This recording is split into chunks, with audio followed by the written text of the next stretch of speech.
Air travel is soaring around the globe, and so is demand for pilots. Airlines will have to hire nearly 500,000 commercial pilots in the next 20 years to keep up with all the aircraft orders. The biggest need is in the Asia-Pacific region. Boeing estimates nearly 200,000 pilots will be hired there, and that's being fueled by growth in China. Seth Doane is in Beijing. Seth, good morning to you.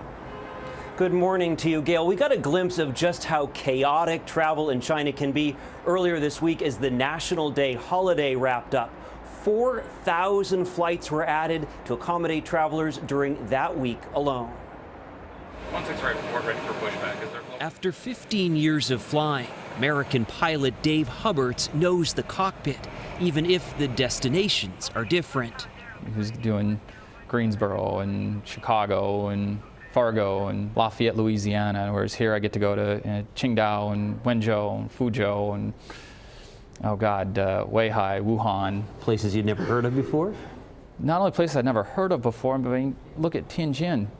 Tianjin's a city of 10 million people that I'd never heard of before I looked at coming here. Tianjin, China actually has 14 million people, and now it's home to this 33-year-old pilot with Tianjin Airlines. Did you ever have any thought that you might be a pilot working in China? You know, the thought never really crossed my mind. At least not until layoffs at the regional carrier he worked for in Chicago. I got moved back from captain to first officer. A regional airlines first officer doesn't make a lot of money. What were you making? Enough to qualify for food stamps with a family of 4. Really? According to U.S. industry estimates, first officers at regional carriers can make as little as $20,000 a year, whereas this Tianjin Airlines job advertised pay of $18,000 a month. How much more money are you making flying planes here in China than you were making back in the U.S.? With overtime and some bonuses I had last month, it was the equivalent to salary last month of about 9 months of regional first officer pay. Tianjin Airlines has 56 foreign pilots, 17 are Americans. Li Ronghui, general manager of Tianjin's flight department, talked with us about the challenges of recruiting pilots. When it comes to growth in this industry here, is there such a thing as too fast? Do you sacrifice safety when you're building up like this? Whatever growth we have, safety is always the priority, he told us.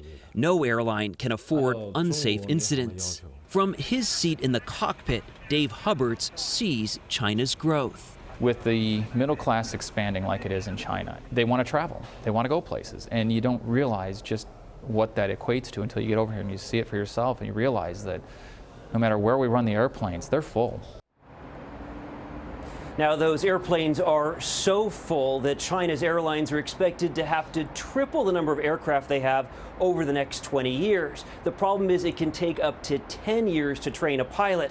So that means the only empty seats on those new aircraft might be at the front of the plane in the cockpit. Charlie and Gail?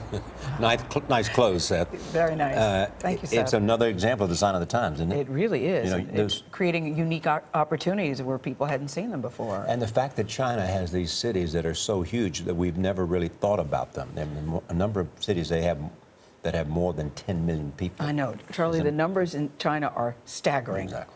Really. And the emerging middle class wants to travel.